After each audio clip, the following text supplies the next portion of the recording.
주신 그 깊은 사랑은 우리가 바래왔고 꿈꾸어왔던 미래가 그 한없는 사랑 안에서 열리고 있네.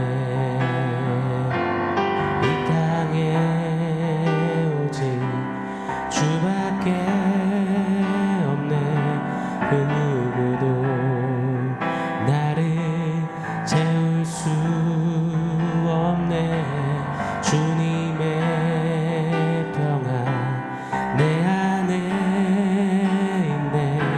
그 무엇도 빼앗을 수 없네.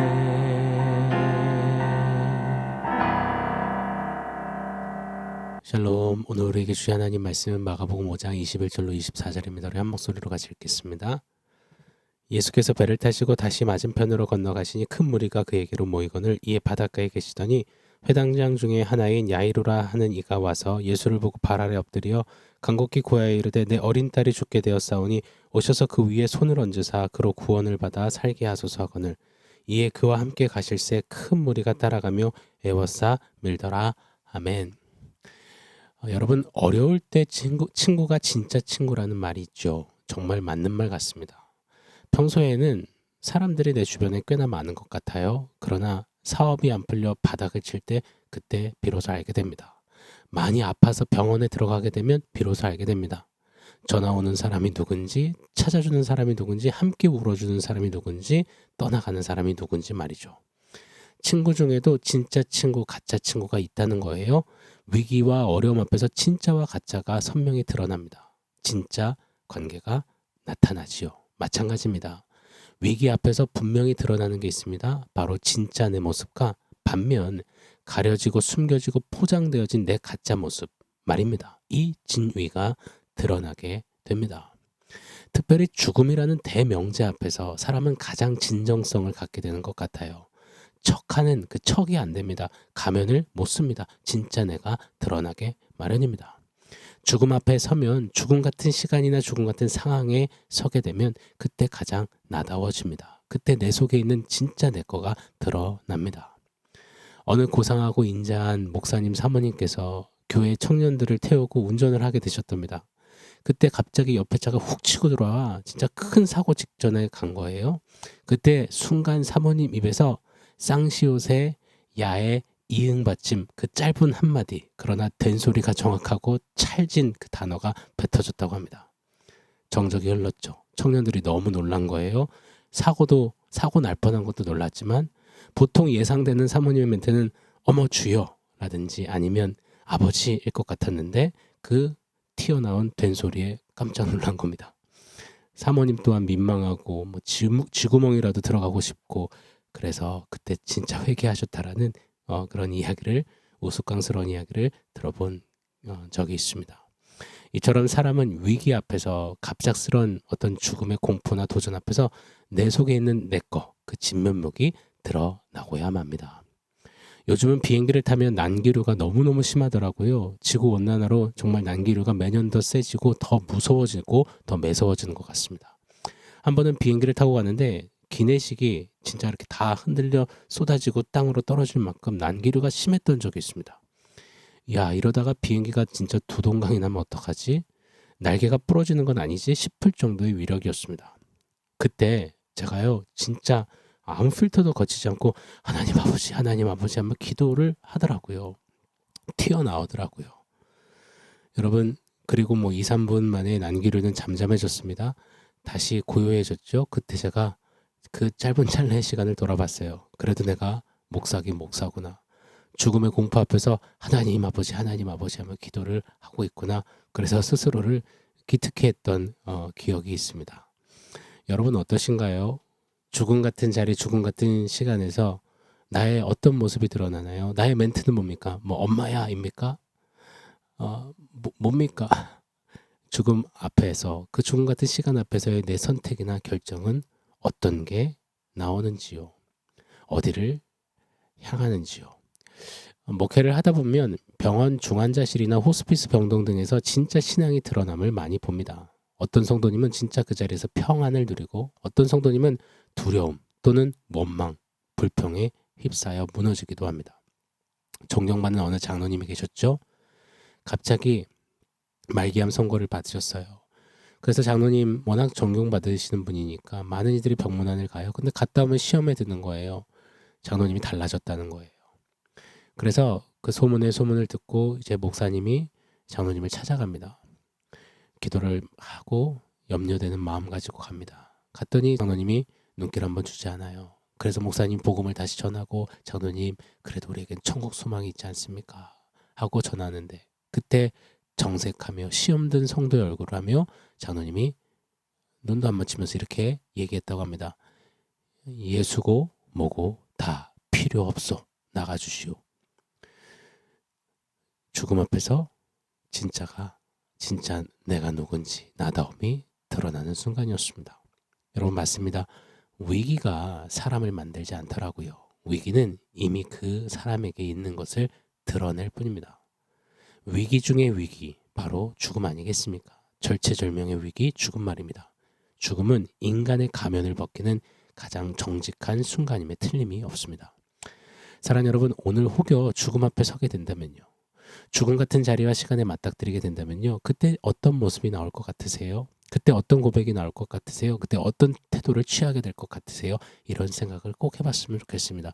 죽음 앞에 드러나는 나의 나다움은 어떠할지 우리 한번 꼭 되짚어보고 한번 꺼집어내보는 은혜가 있기를 원합니다. 바라옵기는 예수님의 제자들처럼 예수님 저주 부인 맹세하고 도망가는 그런 우리가 아니기를 원합니다. 소망하기는 오늘 본문의 회당장 야이로와 같기를 좀 간절히 바라봅니다. 오늘 본문의 회당장 야이로는요. 평소에 존경받는 회당장이었어요. 비교적 젊은데도 사회적 영향력도 크고 무게도 있었죠. 종교적인 체면도 위치도 높았습니다.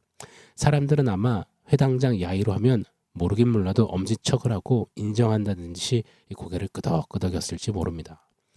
그렇다면요. 이런 야이로 정도라면요. 제 아무리 막 죽음의 위기, 딸아이가 죽을 것 같은 상황, 그래도 이 정도의 위치라면, 이 정도의 높이에 앉아 있다면, 이 정도의 사람들의 이목을 받고 있다면 여러분 어찌할 것 같으세요? 죄된 본성은 끝까지 포정하려고 들 거고 끝까지 가리려 들 거고 끝까지 그냥 아닌 척하게 만들 겁니다. 이를 꽉 깨물고 말이죠. 그러나 야이로는 달랐습니다. 딸아이가 그 생명이 경각에 달린 그 무섭고 처절한 죽음 앞에서, 그 대명제 앞에서 그는 인간의 실존을 정확히 가지고 나아갑니다. 22절 23절이죠. 회당장 중에 하나의 야이로라 하는 이가 와서 예수를 보고 발 아래 엎드려 간곡히 구하여 이르되 내 어린 딸이 죽게 되었사오니 오셔서 그 위에 손을 얹으사 그로 구원을 받아 살게 하소서 하거늘. 죽음 앞에서 야이로, 그의 태도로 말을 하는 겁니다. 그의 영향력, 체면, 위치, 그게 아무것도 아님을요. 죽음 앞에서 야이로는 드러냈던 겁니다. 그 어떤 것도 채워줄 수 없음을요. 그 어떤 것도 해갈이 되어주지 못함을, 오직 예수님밖에 없음을 그는 드러냈던 겁니다. 딸아이의 죽음이라는 그 절체절명 앞에서 22절 23절에 보면 네 가지 동사가 있어요. 예수 앞에 와서, 예수를 보고, 예수 발 앞에 엎드리고, 예수께 간구하다. 이 네 가지 동사예요. 특히 마지막 간구하다, 이 원어는 문법상 현재 진행형이에요. 계속해서 간구했다는 거예요. 매달렸다는 거예요. 예수님을 물고 늘어졌다는 거예요. 생과 사 앞에서 야이로처럼 오직 한 가지만 선명히 볼 수 있으면 됩니다. 오직 한 분만 또렷이 바라볼 수 있으면 됩니다. 그리고 그분께만 나아갈 수 있으면 됩니다. 그분께만 엎드릴 수 있으면 됩니다. 그분께만 간구할 수 있으면 됩니다. 누구죠? 바로 생명의 주 예수 그리스도께 말입니다. 야이로는 죽음 앞에서 모든 거칠애를 떼어버리고 예수님만 채우실 수 있는 존재의 영역을 가지고 예수님 없으면 빈 껍데기인 인간의 실존 그대로 나아가 간절히 엎드리고 있습니다. 이전에는 기득권층, 바리새인들, 헤롯 당원들의 눈치를 볼 수밖에 없던 야이로가 죽음 앞에서는 가장 야이로답게 야이로다움으로 예수님 앞에 서는 겁니다. 사랑하는 여러분, 우리도 야이로와 같기를 원합니다. 죽음이 와도, 죽음 같은 공포가 와도 살아도 산 것 같지 않은 죽음 같은 힘겨움과 역경이 있을지라도 그때 가장 성도다움으로, 교회다움으로, 하나님 나라 백성다움으로, 하나님의 자녀다움으로 설 수 있는 저와 여러분 되기를 원합니다. 오늘 들었던 찬양 가사말 한 번만 더 들어보세요. 이 땅에 오직 주밖에 없네. 그 무엇도 나를 채울 수 없네. 주님의 평안 내 안에 있네. 그 누구도 빼앗을 수 없네. 이 세상 어디에서 평안을 찾을 수 있나. 목숨까지 내어주신 그 깊은 사랑을, 우리가 바래왔고 꿈꿔왔던 미래가 그 한없는 사랑 안에서 열리고 있네. 죽음 앞에서 이런 고백이 나올 수 있는, 이런 외침이 있을 수 있는 저와 여러분이기를 원합니다. 말씀을 맺을게요.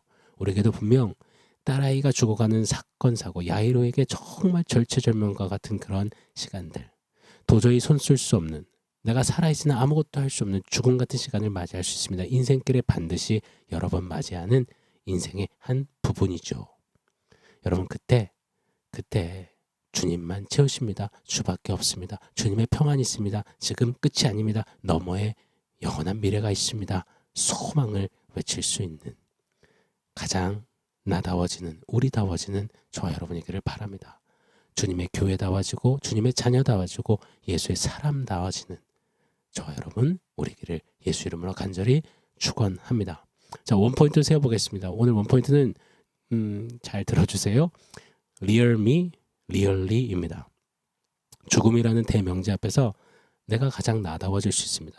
다른 말로 죽음 앞에서 real me, 진짜 나 자신이 드러나는 거죠. 한 번 더 여쭤볼게요. 죽음 같은 시간 상황 앞에서 드러나는 real me, 진짜 나다움은 어떤 모습일까요? 한번 떠올려 보시고 그리고 질문 던져보세요. really? 라고요. 정말이야? 진짜야? 라고 한번 던져보시자고요. 여전히 포장하고 척하고 있는 그런 모습을 떠올리고 있다면 really? 하고 물어봐 주십시오. 죽음 앞에서 real me, 진짜 나는 really? 정말이야? 이렇게 말입니다. 일전에 또 말씀드렸던 감리교 창시자 존 웨슬리, 그의 회심 사건 여러분 기억하실 겁니다. 배를 타고 전도여행을 가다가 그가 매서운 폭풍우를 만났죠. 죽음의 공포 앞에서 덜덜덜 떨고 있을 그때 한 모퉁이에서 찬송 소리가 들려요. 보니까 찬송을 부르는, 예배드리는 모라비안 성도들을 본 겁니다. 그때 정말 충격을 받은 웨슬리는 나는 목사지만 죽음을 두려워한다. 죽음 앞에서 하나님을 찬양하는 저들을 보라. 죽음 앞에서 나는 진짜 나를 봤다. 목사라고 전도자라고 했지만 리얼리 정말 던지게 된 거예요. 죽음 앞에서. 아니던데? 그러면서 real me, 진짜 나를 봤던 존 웨슬리, 그때 진짜 회심이 그에게 일어났던 것처럼 우리에게도 가짜나 가면 쓴 나, 포장된 나를 향해 really, 정말 던져지고 진짜나 real me가 이제 날마다 더 선명하게 주 앞에 드러나는 그렇게 야이로처럼 예수님 앞에 설 수 있는 저와 여러분이 되기를 예수 이름으로 축원합니다. 아멘. 사랑하는 성도 여러분, 오늘 말씀과 원포인트 기억하면서 우리 함께 기도하겠습니다.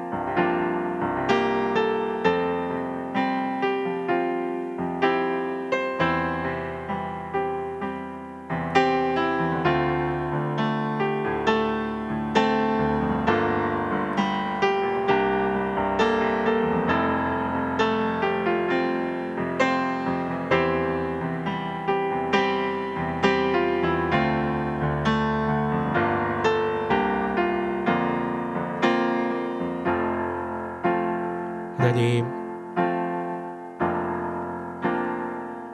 죽음 앞에서도 성도다움으로, 교회다움으로, 예수의 사람다움으로 설 수 있는 우리가 되기를 원합니다.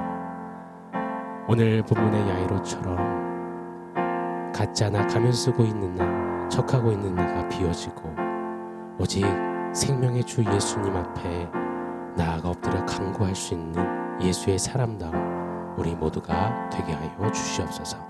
예수님의 이름으로 기도합니다.